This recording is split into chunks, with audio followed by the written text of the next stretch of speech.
खंड की शुरुआत एक अत्यंत प्रभावशाली विचार से होती है।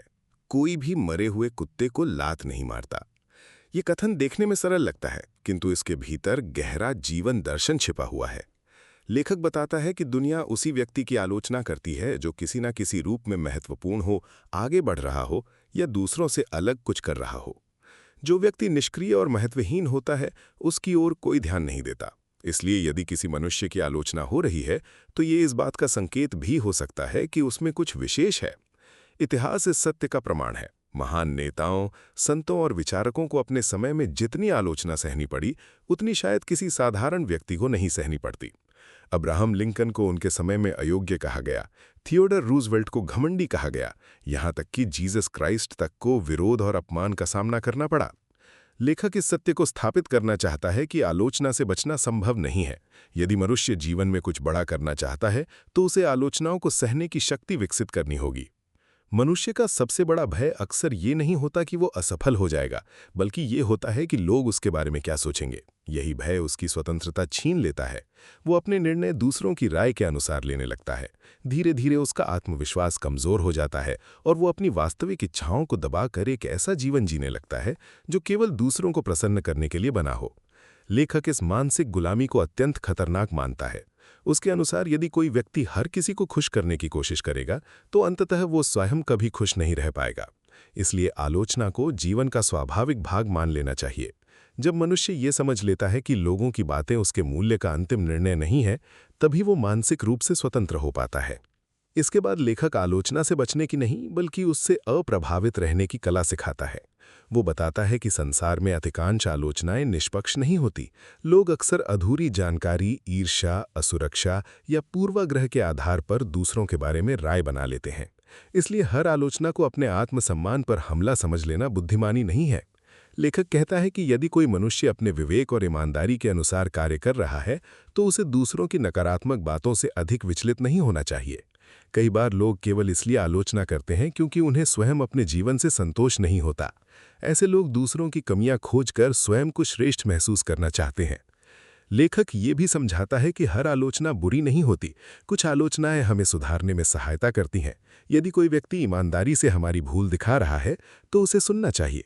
परंतु जो आलोचना केवल अपमानित करने या नीचा दिखाने के उद्देश्य से की गई हो, उसे मन पर बोझ नहीं बनने देना चाहिए। बुद्धिमानी इसी में है कि हम ये पहचान सकें कि कौन सी बात उपयोगी है और कौन सी केवल नकारात्मकता है। जो व्यक्ति हर टिप्पणी का उत्तर देने लगता है, वो अपनी मानसिक शांति खो देता है। इसलिए लेखक सलाह देता है कि अनावश्यक विवादों और सफाइयों से बचना चाहिए। शांत रहकर अपना कार्य करते रहना ही सबसे प्रभावी उत्तर होता है।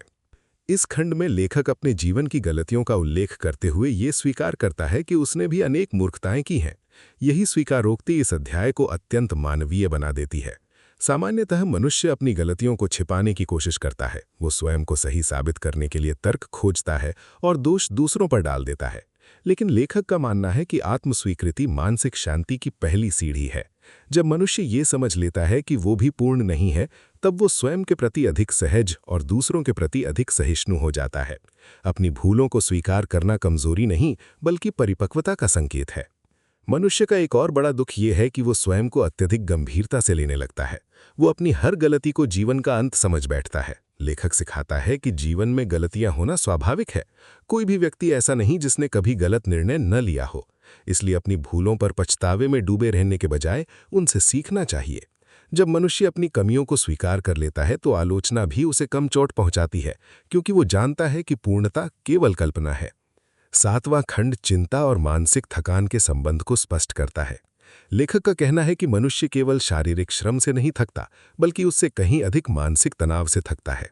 आज अनेक लोग दिन भर कुर्सी पर बैठकर काम करते हैं, फिर भी वे अत्यधिक थकान महसूस करते हैं। इसका कारण ये है कि उनका मन लगातार चिंता, तनाव, असंतोष और भय से भरा रहता है।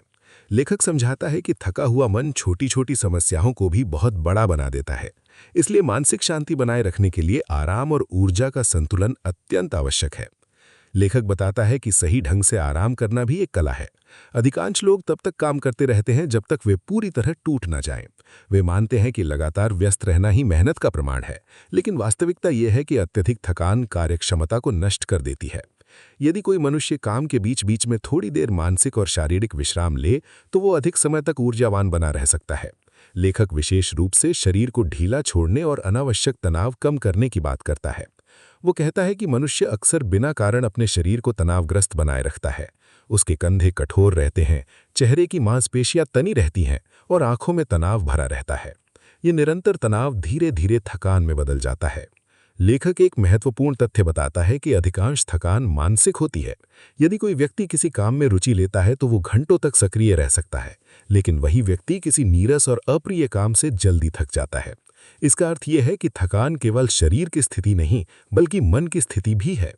चिंता, भय और असंतोष हमारी ऊर्जा को धीरे धीरे समाप्त कर देते हैं। इसलिए केवल आराम करना पर्याप्त नहीं, जीवन के प्रति दृष्टिकोण बदलना भी आवश्यक है।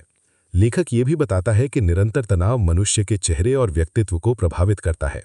चिंता व्यक्ति को समय से पहले बूढ़ा बना देती है, उसके चेहरे की चमक समाप्त हो जाती है और व्यवहार में चिड़चिड़ापन आ जाता है। इसके विपरीत शांत और प्रसन्न मन वाला व्यक्ति अधिक ऊर्जावान और आकर्षक दिखाई देता है। इसलिए लेखक हंसने, प्रसन्न रहने और स्वयं को अनावश्यक दबाव से मुक्त रखने की सलाह देता है। उसका विश्वास है कि मानसिक शांति केवल स्वास्थ्य ही नहीं, बल्कि व्यक्तित्व की सुंदरता भी बढ़ाती है। काम करने की आदतों पर चर्चा करते हुए लेखक ये स्पष्ट करता है कि अव्यवस्थित जीवन चिंता का बड़ा कारण है। जब मनुष्य के सामने बहुत सारे अधूरे काम जमा हो जाते हैं तो उसका मन लगातार दबाव में रहने लगता है। वो किसी एक कार्य पर ध्यान नहीं दे पाता। इसलिए लेखक सुझाव देता है कि मनुष्य को अपने कार्यों को व्यवस्थित ढंग से करना चाहिए। सबसे महत्वपूर्ण काम पहले करना चाहिए और अनावश्यक चीजों को हटाना चाहिए। टाल मटोल चिंता को जन्म देती है, क्योंकि अधूरे कार्य लगातार मन में घूमते रहते हैं। इसी प्रकार निर्णय लेने से बचना भी मानसिक बोझ बढ़ाता है। लेखक के अनुसार समस्याओं को जितना अधिक टाला जाएगा वे उतनी ही भयावह लगने लगेंगी। इसके बाद लेखक बोरियत की समस्या पर चर्चा करता है। सामान्यतः लोग बोरियत को मामूली समस्या समझते हैं, लेकिन लेखक इसे मानसिक थकान का बड़ा कारण मानता है। जब मनुष्य बिना रुचि के काम करता है तो उसकी ऊर्जा समाप्त होने लगती है। वही कार्य यदि उत्साह और रुचि के साथ किया जाए तो थकान कम महसूस होती है। इसलिए जीवन में जिज्ञासा और नवीनता बनाए रखना आवश्यक है। जो व्यक्ति सीखना बंद कर देता है उसका जीवन धीरे धीरे नीरस हो जाता है। लेखक सुझाव देता है कि मनुष्य अपने काम में रुचि पैदा करे, नए तरीके अपनाए और अपने भीतर उत्साह जीवित रखे। खंड का अंतिम अध्याय अनिद्रा की समस्या पर केंद्रित है। लेखक बताता है कि अनिद्रा का सबसे बड़ा कारण स्वयं नींद न आने की चिंता है। जब मनुष्य ये सोचने लगता है कि यदि मुझे नींद नहीं आई तो क्या होगा, तभी उसका मन और अधिक बेचैन हो जाता है। वो बिस्तर पर लेटे लेटे भविष्य की चिंताओं में उलझा रहता है। परिणाम स्वरूप शरीर आराम नहीं कर पाता। लेखक सलाह देता है कि सोने से पहले मन को शांत करना आवश्यक है।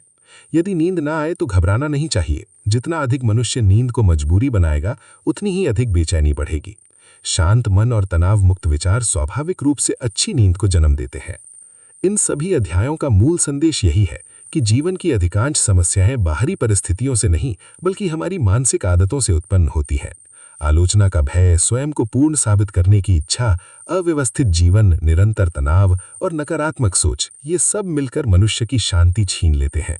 लेखक सिखाता है कि यदि मनुष्य अपने विचारों को नियंत्रित करना सीख ले, स्वयं को स्वीकार कर ले और जीवन को सरल दृष्टि से देखे, तो वो चिंता के स्थान पर शांति और संतोष प्राप्त कर सकता है। यही इस पुस्तक का वास्तविक सार है। मनुष्य बाहरी संसार को पूरी तरह नियंत्रित नहीं कर सकता, परंतु अपने मन को नियंत्रित करना सीख सकता है, और वही सच्चे सुख का आधार है।